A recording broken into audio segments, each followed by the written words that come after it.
Today is our 6th follow-up episode with Eileen Nauman, so be sure to check back on our previous episodes.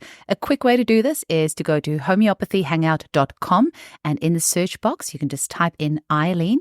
If you use Spotify, it's also easy to just use the search box in there and type in Eileen. You can also go to my YouTube channel and type in Eileen, and all her 4 previous episodes will come up. So episode 256, 252, 265, and 267. Now, we have about 4 or 5 more of these episodes coming up. I just have to say how incredible this woman is. The recording that you're going to be listening to today was actually part of a 4-hour recording that we did in one single sitting. So we were recording from about 5 p.m. Eileen's time until 9 p.m., or maybe it was 6 p.m. till 10 p.m. her time. So 4 hours straight, taking into account that she is 77 years old and her cognitive function is just so on point. And to be lecturing pretty much for 4 hours straight we only had like a 2-minute quick toilet break in between. So I just have to share how blown away I am by this incredible woman. So today is just one of the snippets that I took of this 4-hour recording. We're going to be splitting it up so it's a little bit easier to listen to in parts. And we do have some more content coming for you soon. Eileen is a worldwide lecturer and pioneer on a broad range of topics, including homeopathy, medical astrology, metaphysics, and shamanism. And you can find the books she's written on all of these topics by visiting Amazon.com and searching for Eileen Nauman. She is also a New York Times best-selling author under the pen name Lindsay McKenna, having written more than 225 novels translated into 33 languages and selling over 23 million copies worldwide. You can learn more about Eileen at www.walkingtheland.net. And while you're there, be sure to subscribe to Eileen's newsletter, where she'll be sharing loads of great information in the coming months. Eileen is on a mission to help raise our collective consciousness by teaching all of us some of the healing tools she's learned over many decades. She is doing this free of charge through her YouTube channel, which she is just starting up, so be sure to subscribe at youtube.com/@EileenNauman2329. Eileen has also agreed to make many of her amazing resources available free of charge through my website while she's getting her own site and YouTube channel set up. So you can check out eugeniekruger.com/Eileen to download many of the resources she has gifted. If you've enjoyed this episode, please be sure to share it with your family and friends. We're in a time right now, more than ever, where deep healing is needed, and part of that healing includes learning more about our energy body. So I am very grateful to Eileen for taking so much of her time to share her wisdom with us all. Thanks for listening. So let's go to the heart chakra. I love the heart chakra. It has a green color that it runs, but when and this is important again. If there's a pink color, okay, that means that the root chakra and the crown chakra, because the root's red and the crown is white. And when you put red and white together, what do you get? Pink, right? Yeah. That's involving your 2 most major chakras. And you're going, okay, there's something a lot more wrong here, or it's out of phase, or it's something big is going on rather than just the heart and the green color. So you can always ask your pendulum, is the color pink or green? And if it says pink, then you know that you've got a far more complex issue going on, and there's other places that you've got to check in the crown and the root. So many times, I don't know, maybe I just draw these people. So many times when they have this pink energy in their heart and the crown and the root chakra are involved, it's because they were not grounded. You can see why I just go crazy over this sometimes, is that if you're grounded, your root chakra is going to be happy, and so is your crown, and the whole body's going to be happy, and you're going to be healthier as a result. But there's another reason to do that initial grounding technique. Stay in your body. You'll get green color coming out of your heart chakra. I know it's going to be happy, less varicose veins, less problems with the circulatory system and whatever else. The cardiovascular system rules the heart, and the heart is a muscle. It's pure muscle. It has miles of tubing, which we call arteries and veins. of our body, and that's where the red blood flows. And it's an amazing organ. And I could sit here and talk about this for hours, but I know you'd get bored. So we'll just let it go at that. So continuing with our heart, Yes. all right. There's a lot of other things that the heart does. We need to talk about the thymus endocrine gland. And there's some great anatomy pictures here. The one on the left, you see the thyroid, it's a butterfly, but the thymus is also a butterfly. It's just a larger, longer butterfly, and it's a different color. And interestingly enough, if you look at the center graphic here, the chest anatomy organs, you can see that the thymus literally sits between the two lobes of the lung on the bronchial tube before it and even where it splits off into two bronchi into the right and left lung, and how big it can be. And so that's, that's really cool. I was just thinking two butterflies, and it's like they go through a caterpillar process, where they're eating, and then they make a cocoon, and then they come out of it. And the thymus really does emulate that symbolically. And it's like, I keep wondering, because I know the thymus, even in older people, can be strong and vibrant and healthy, and they're healthy and their immune systems are better.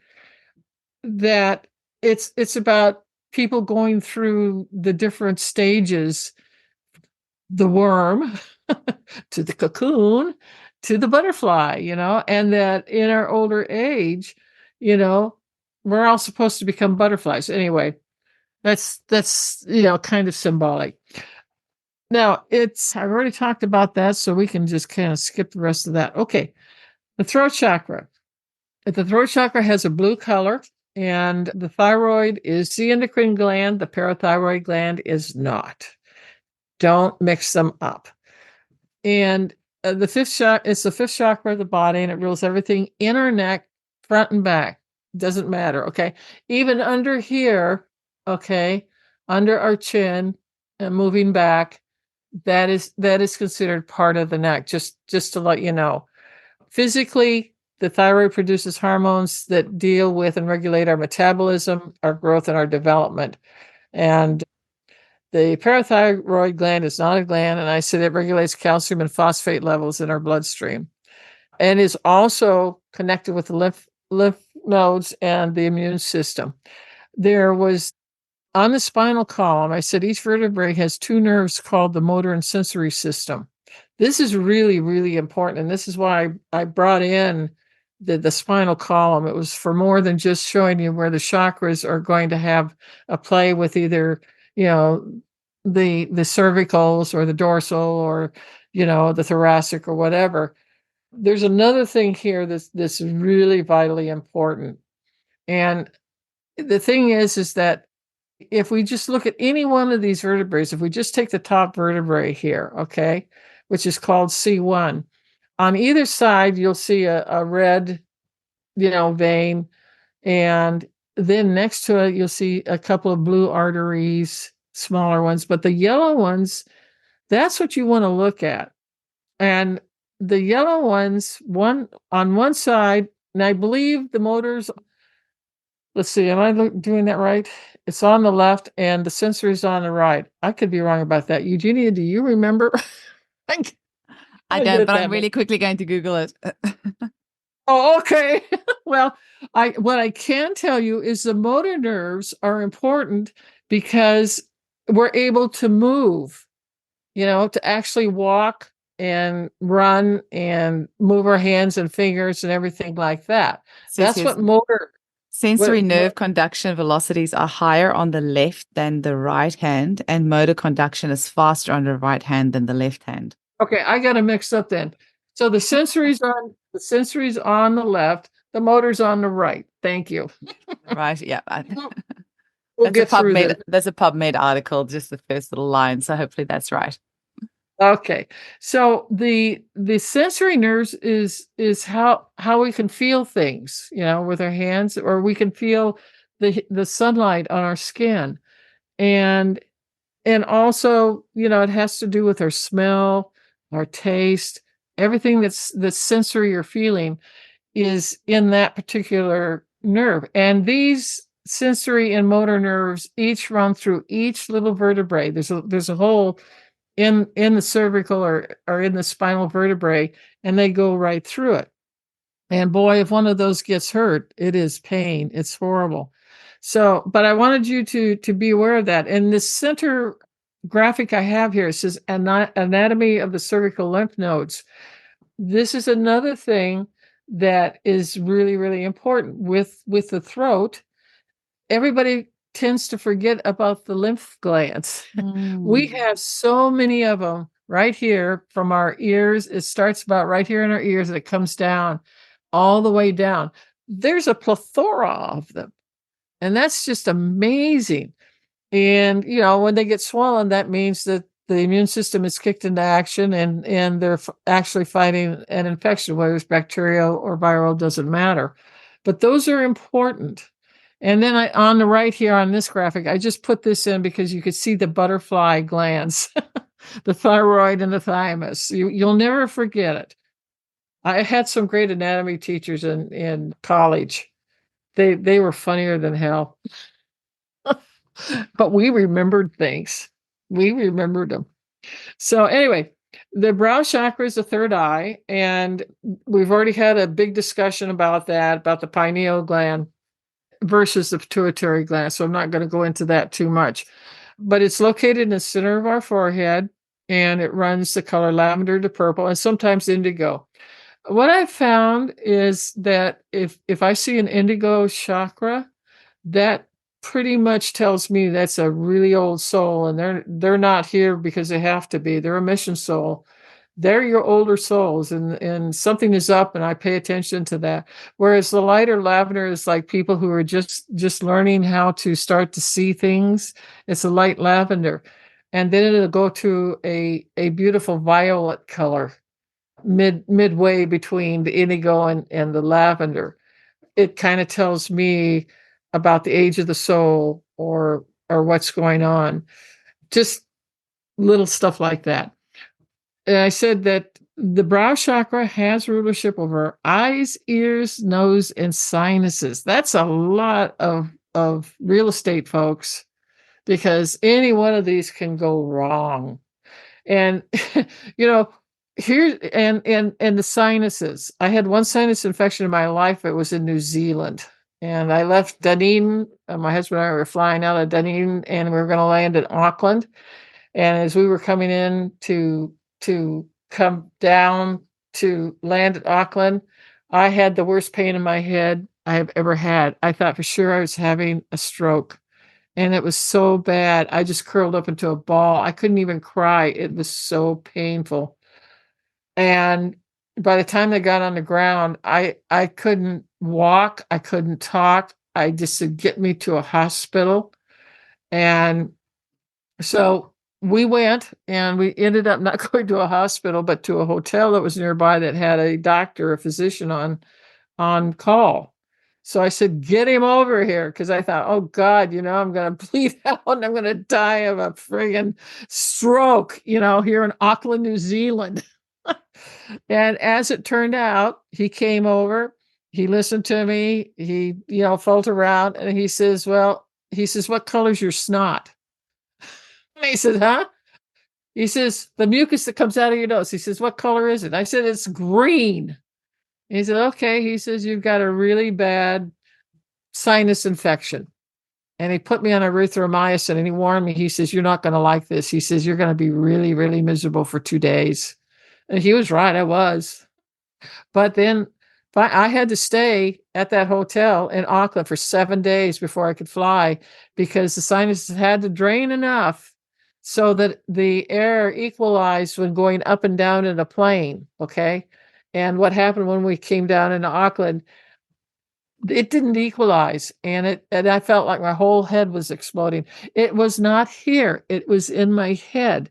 And that's what I couldn't figure out. And that's why I thought I was having a stroke or something. And I thought, God, this is the worst stroke ever. I've never heard anybody have such pain in their life with a stroke, So it was one of those stories, but I never forgot it. And ever since I had that one sinus infection, I have such great sympathy for anyone who gets them. My God, they're awful. So back to this, I see the crown chakra has rulership over the pituitary gland. And interestingly enough, the pituitary gland has two parts to it. It has two sides, okay? Kind of interesting. We'll get into that in a minute. And I said, it is the puppet master. And I said, equally important, it rules over, now this is really important, the central nervous system. They call it the CNS. In medicalese, we always shorten things to an abbreviation. So CNS is the central nervous system. But it has different things going on. It also has what they call the autonomic nervous system, which is ANS, and it has two branches to it. One is the parasympathetic nervous system, which is PSNS. Our emotions are at rest. Our digestion is good. Things are calm. It's only when you get into the sympathetic nervous system, which is SNS, that's our emotions. And it's also our fight or flight state of response. Digestion stops. Now, here's an interesting thing that happens to a lot of people who are under high stress and it's unrelieved and it doesn't go away. This is not acute stress, okay, where you drop a plate and it breaks and you're going, ah! Okay, for the minute. That's stress, but it's here and gone. It's acute. When you have unrelieved stress, your digestion starts slowing down more and more and more. Until finally you end up with constipation, among other things. Okay. And that is a sign of high stress. If you used to have great bowel movements, but now you don't, and you're all clogged up, that's stress. And you need to be asking yourself about that. And guess what? We may be able to do something about it if all things being equal, if you're constipated, you're looking at your sacral chakra, right? But yet it could be coming from the brow chakra because this is where the stress hits. And where stress hits, that is the main chakra that you're going to be thinking about, with the target gland chakra being the sacral chakra. Or you can have a lot of fun. You can put your pendulum down there about 3 inches above your body and where the sacral chakra is at on the front and back. And you can find out if it's working fine. If it's working fine, then this tells you that your brow chakra is probably clogged up with something and it's moving more slowly and it's having a hard time moving at the frequency it's supposed to. And when it does that, everything in that system's going to slow down, i.e., constipation. All right. There is a story to all of this, and it's all energy combined with a physical response to it. It starts in the energy. It starts in the invisible, and it comes down, and then we get involved with our emotions. But this is I really wanted to put this down in black and white so that you understood exactly what it was, and that there may be two chakras involved and you need to find out which one it is. And let's see, we got that. Okay, I said the brain is the most complex, complicated of our anatomy. I said with two chakras posited within it, the brow and the crown chakra, there's a lot going on, seen and unseen, what I just said. I said, plus the brow chakra, you have the entire central nervous system that has a number of parts and that they have key roles in our daily life. The crown chakra plays a most major part in our nervous system. And by the way, the catheric template that I've talked about that is ruled over and part of the crown chakra, the brow chakra is also tied into it with more than just the chakras. I haven't figured that out yet, but I've seen it. But I don't know what I'm looking at yet enough to say something that's reliable. So the brow chakra duty, it's our eyes, it's our ears, it's our sinuses, it's our nose. I mean, it's a huge area, and it's very easy for someone, who's, probably never seen a pendulum before. All right. And you're going to start to learn how to use one tonight. And we're going to get into this. All right. And Eugenia is going to be my girl is going to do it. Guinea pig. She's going to show you how. Yours look And really interesting, Eileen. I've never seen one like that before. oh yeah, well, there's a bunch of things I could tell you about That's pendulums, beautiful. and I will, but I want people to understand that it is the unseen anatomy that we have, that's part and parcel of us, that keeps our physical body alive and working well. And if it isn't, then we can go to the chakras. See, here's the thing where homeopathy comes in, okay? This is for all homeopaths, and I dare you to try it. I just, dare you to try it. Haven't you ever wondered why a well-prescribed remedy only works for maybe a week or two, and it should be lasting longer? And or they take the remedy and only part of the symptoms are taken care of, but not the others, which are also a part of that same symptom picture. And you go, what's going on here? Where is this in my, and you're looking everywhere for something else, and there's nothing there. So it's like, okay, let's see. So what I have found out over the years is that chakras do get clogged, and they can get clogged with several types of things. One is stress. Stress will slow them down. If you slow down the vibrational frequency of that chakra, you are slowing down everything in that it has a rulership or that it's taking care of in the human body, okay? And it's going to affect you spiritually, mentally, physically, emotionally. You never know how much it's going to hit or where it's going to hit, but it can do all of that, all right? The slower it goes from what it used to be and where it should be and isn't, the more that system of the body is going to start to have what? It's going to have symptoms, all right? Symptoms. That homeopaths know symptoms. It's our bread and butter. So you can take your little pendulum here, okay?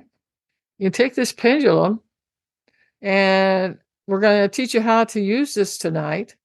And you can all run out and buy one if you haven't, and buy a cheap one. It doesn't need to cost you hundreds of thousands of dollars, okay?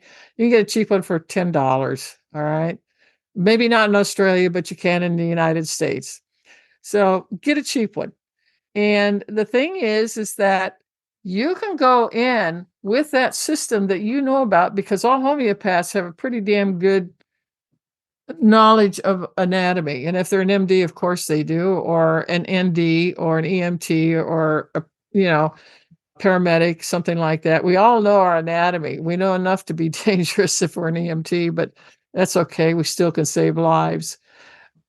And you can find out what's really going on. Where is it located at? And you can ask your pendulum and it's going to tell you. And instead of scoffing and saying, oh, I'm making this up, or she's crazy, okay, which I'm sure they're going to say she's crazy, that's fine. All visionaries are called crazy. I don't care. I know what I'm talking about. I see it all the time. So you're going to be learning how to parse things when you have little organs that are all together in one place, especially in the face and the head, is just, it's a minefield for somebody that's trying to learn. But that's just part of learning.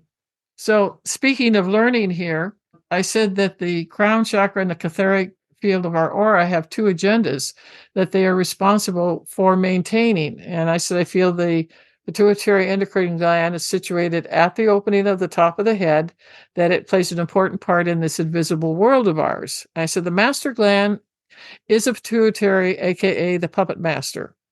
It has control over the target glands, which we already talked about. And I said, it would make sense that the crown and the pituitary are in deep cahoots with one another. You better believe they are bedside partners. On one side, you have the visible side, and on the other, the invisible. And both are working 24/7, 365 for you in concert to create a dance between prana, the invisible food, and the food that we feed our auras and chakras. And later, it is transmuted into and feeding the endocrine glands where the hormones are created. And that's a part of all of our bodily systems. And I said, in other words, this is a symphonic concert on the seen and unseen that goes on without any rest or change ups. And I said, I believe the crown chakra works with our entire nervous system as well. Don't, prove me wrong on that. Do not overlook this. Don't dismiss it because you don't know what you're dismissing or you think you're dismissing. Now, those two work together. And I said the closeness of the pituitary gland and the crown chakra opening are like two horses in the same harness, and they're going the same direction. Okay.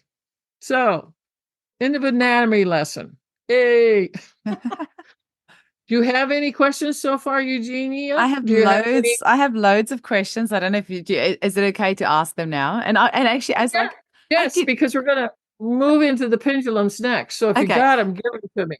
Yeah, because I think with the chakras initially, when I initially saw the funnels, and as we were kind of talking in the previous lessons, I kind of thought that maybe the energy comes in one way and goes out the other. But then after, listening to you, it comes in and it gets transmuted. So it doesn't actually go anywhere from there. But then at the same time, we can also like lose energy. But I guess that's coming more from our auric field that we're losing. Or okay, what you're saying you're losing energy. What kind of energy are you talking about? Physical, mental, emotional, or spiritual? But like more spiritual energy. But I think that's more probably from the aura. Like if you're in touch with people who have bad vibes, I think that's maybe what we spoke about more last time. I'm just trying to integrate all this information because although I've heard little bits and pieces of it here and there, I've never actually like sat down and, made sense of it all and tried to digest it all. So I think I'm just trying to figure out in my head where it all goes. But your visuals were really good. I could really like visualize it kind of going in. And initially I thought, oh, maybe it comes out here. It comes in here and then goes out the bottom. But yeah, everything's coming in and then it gets transmuted from 4D into 3D. And that part I really understand and I really like that. And don't forget, you have the silver of the Mother Earth's energy and you have the gold of the prana coming down through the chakra. And those two, if you could see them, they look like they look like cables on an elevator. Okay, if you were up above the elevator and you saw it, it's like two cables. One's going up and one's going down, and it's constantly doing that. Okay, and yeah, there's the chakras can transmute poisons too. Okay, it can get poison out of the body. Homeopathy can get poison out of the body. All right. I mean, my husband and I have been stung by bark scorpions, which are the most poisonous scorpion here in the United States, several times in bed at night. We wake up and they were in our bed. Wow. Okay. I mean, welcome to Arizona. This is normal. Okay. It's not that I'm not cleaning my house, folks. Scorpions can come in anywhere and they are nocturnal and they get very busy, usually when you're asleep. And I always, anytime that I would wake up and I'd feel a sting, then I'd throw off the covers, jump out of bed, get the flashlight, see the little bugger. And I always carry the can that was always on my bedstand, and I would put the can over because I didn't want to kill it. It was just looking for food. Okay. It just found something too big to eat. But the problem is that the sting on the bark scorpion, which they lived in the area where we lived, it's killed many children. And that's the sad part about this. But the first time that I got stung and Dave got stung, I went and got the Lachesis 200C. And I'll tell you what, that sting, it starts from the bottom and comes up. Okay. No matter, I mean, if you get stung in the back, then it's going to go up that way. Or if you're stung in the foot, whatever, it moves up the body. And there's a certain place where it feels like your entire torso is turning into a washboard of spasms. All right. I mean, it's really quite something. And Alexis just knocked it out in 5 seconds flat. And usually I would have to take 200C twice, sometimes 3 times. Every time they sting, that's another sting. That's more poison. And they will sting you so fast that you have 3 or 4 or 5 stings before you can ever do anything, because they're scared, and they know that something big is moving and going to kill them. So the poisons can be transmuted from the chakras through the endocrine system. Okay. But I'd like to go back to your spiritual fatigue. Okay, well, that's what I'm going to call it. All right, what happens is that you're not grounded enough. That's the number one thing. You're not totally grounded yet, or they wouldn't be taking anything away from you. Okay. Now, there's a second part of this, that what if you really are grounded and you still feel like somebody's sucking the energy out of you? Okay, these are what we call psychic vampires, and I mean that kindly and with love. I'm not. They're not dark people. They're people who have been victimized. They're people who have low self-esteem, and they haven't gotten any breaks. And on an unconscious level, this is really, really important. On an unconscious level, they automatically are drawn to people like you, Miss Sunbeam, okay? Because you exude this wonderful sun-like energy, okay? They want to be around you to suck energy out of your aura, because they don't have enough to keep walking with. It's that bad for them sometimes. But that's not, in the cosmic laws don't like that. Okay? That's not the way it's supposed to work. The victim, okay, or the person who is low on energy, I'm sure, is not grounded. That's number one. If you get grounded, you're going to mute at least, I would say, 50 to 75% of somebody taking energy out of your auric fields, okay? Because this happens all the time. And I call them psychic vampires, but it's because they're unconscious about it. They don't realize they're doing it. It's the weak that hang around with the strong. And if you want to, an overblown symbology about it, the weak are always going to be drawn to the strong, because they don't realize that they're like a big gasoline hose. And I have literally seen the hose come out of their aura field and go dip into the other person's field, and you can see the pulsation of the energy they're taking from the sunbeam to give to themselves. And they can suck you dry in 5 to 10 minutes. I am not joking. You can be so tired you can barely put one foot in front of the other, or you feel like you have to go take a nap or you're going to die. That's being a little over the top, but you're really tired. And the way that you recoup is that you sleep at night. When we sleep at night, we re-energize, and all of the chakras and everything are just, plumping up the fields where they should be as much as they can, understanding we're imperfect, so there's going to be some imperfection out there too. But you're going to wake up in the morning and you'll feel fine, and you'll feel like you're back to your old energy. I mean, if you really get hit by somebody, it might take you a day or two. Okay. So there's that. And that comes from the root chakra. Okay. That's a root chakra issue. It means that you are not bringing up Mother Earth energy. And of course, if you're grounded, you can start getting more of her energy into you and pumping up and strengthening those fields like they should be, and you'll have a lot more energy. And again, this goes back to getting grounded. It's just an amazing thing, and it takes time. Okay? Now, I have another one. I have another little way to stop this before it starts. Are you familiar with black tourmaline? It is a gemstone. You've heard of the tourmaline family, like watermelon tourmaline or indicolite, which is blue, or green tourmaline. There's some orange tourmaline, I believe, in China. Anyway, black tourmaline, nobody wants it because it's black, and it looks very nice when it's polished. It's beautiful, but most people don't like black because it's opaque. It's not transparent like gems are supposed to be. It's opaque. Therefore, it's worthless in most people's eyes. Okay. The thing is, I just finished for my gym mystic in YouTube for the gems and the healing of it. I will send you a copy of it now. It's raw.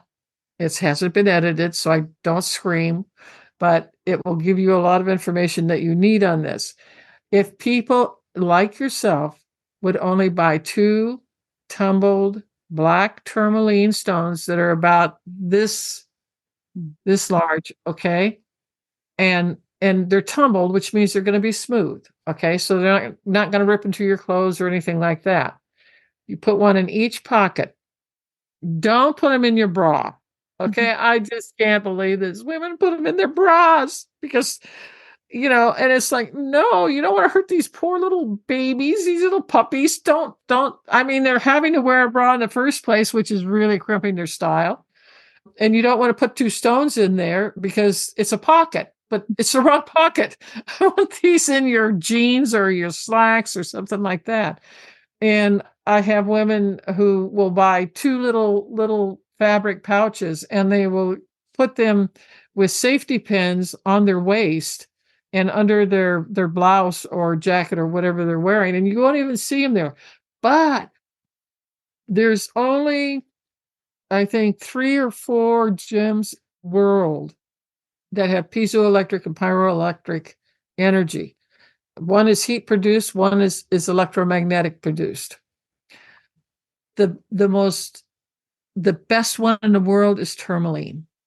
The best one is, I think it's called Dravite or something like that. I can't remember it right now. It's from Slovenia, I think. It's in my article that you'll get, okay? And I will be putting it up on video for my YouTube, Energy 101. But that's going to be a week away. The second strongest and most powerful is black tourmaline. And black tourmaline is totally inexpensive, cheap, because nobody wants it. And you'll spend a little bit more for tumbled because it's polished looking, but it's easier on your clothes because tourmaline, it has really sharp and ribs and stuff on it, and it can pull away at fibers in the weaving of your pocket and stuff like that. So I always suggest that you take 2 black polished tourmaline tumbled stones, 1 in each pocket. Here's what it does. And topaz is another one that is piezo and pyroelectric. Quartz crystal is, and could I say a lot about that?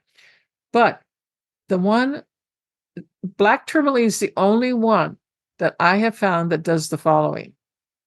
When you put a tourmaline tumbled stone in your left pocket, it instantly goes to work because it's pyroelectric.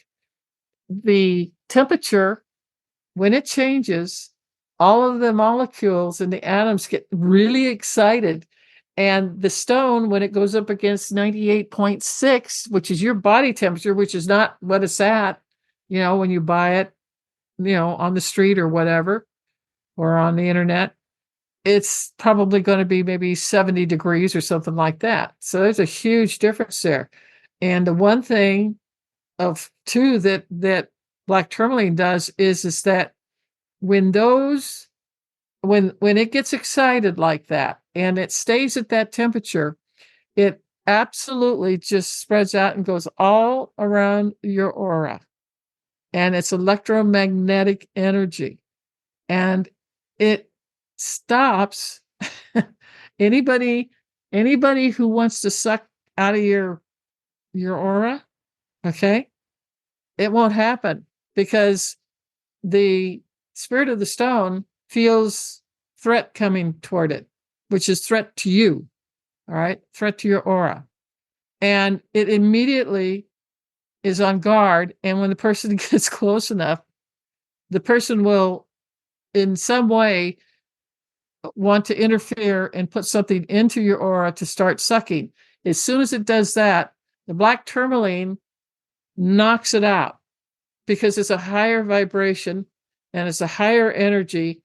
And did you know that what they tell you about black tourmaline as far as manufacturing goes is that it can create between 20 to 100 volts of electricity? You stop and think about that. And if you think it can do that, and scientists can measure that, okay, just think what it's doing on the unseen side, okay? It will send whoever threatened you with negativity of some sort, okay? It sends it back to the sender. It's the only one that does that. It's the only one. And when you wear a stone in your right pocket, what that means is that whatever negativity you have and you're having a bad day and you really want to blow at somebody or whatever, guess what? It stops you from doing that. It stays in your aura and makes you responsible for your feelings and being more mature about them rather than being a hissy fit or, a temper tantrum. So you protect yourself with a stone on the left in the left pocket, and you protect everybody else from you by wearing the stone in the right pocket. It's the only one. And there's just so few stones that have the piezoelectric and pyroelectric abilities. And they're using quartz crystal like crazy in all of the computers. I mean, it's just and anything electronic, because it's heat. And heat just excites it, and there it goes, and it's just doing its thing. So that's what I would do offhand without, I would be looking at all your chakras, and I would be finding out which one is not working, which one isn't activated, why isn't it? Okay, and we would have a chat. That's what I would do if I was there. Okay, does that make sense? It does. My other question is just that I was taught that the hypothalamus is the master gland, but in our physical anatomy. But I wondered if you meant, when you said about the pituitary being the master gland, that you maybe meant on the energetic anatomy. No, Because the I know the hypothalamus. hypothalamus. Yeah, it's part of the master gland. I understand that, but it's a part of it. It's Okay. the master gland as a whole. Okay, it is a part of it. Yes. Okay. But it's not outside. The reason why I said it that way is it was not outside working by itself. Okay. It's not a target gland. It's part of one gland. That's a pituitary gland. And there are parts within parts of the pituitary gland, but they're all in one place. Okay. So yeah, but nobody says the hypothalamus unless they've got a hypothalamus problem. They're always saying the pituitary, and I'm not going to get in the weeds on this because people won't know what we're talking about. I thought that was the case because I just often use the remedy made from hypothalamus in my clinic for clients who have issues with overeating or with addiction or chronic fatigue, and autism is one I use it in a lot.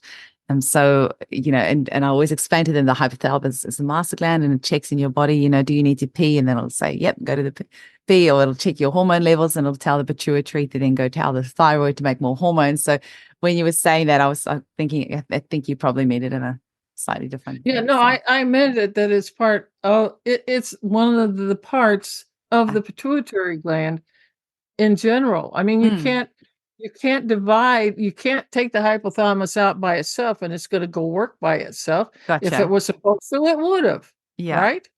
No, it's part of a den of different hormonal functions that are in there. I knew you'd have an explanation for it. I was just seeing that in my head, and I'm looking forward to asking. Well, I don't want the others to think that, exactly. It's like, no. Yes, it's in there. It works. One more burning question is, I'm sure there's some sort of metaphysical relevance to the fact that the male testes is in the root chakra and the female ovaries in the sacral chakra. I don't know if that's a yin or a yang type thing that's, just balancing it out, but is there something, do you think, metaphysically that is relevant to being in two different chakras? Well, no, I think it's perfect that it's two different chakras. The man can only do one thing. The woman can birth 10 children. Why would they be of the same chakra? Why would they be the same endocrine gland? That makes no sense at all. No, they have to be separated, right? You only make one kid at a time. Women can produce and reproduce and reproduce. Sacral is about creation. Okay. Root is not. Okay. All right. Root is the tribe. Okay. You have nothing to say. You cannot think for yourself. You cannot speak for yourself. I will speak for you. I will think for you. Okay. It's authoritarian as hell.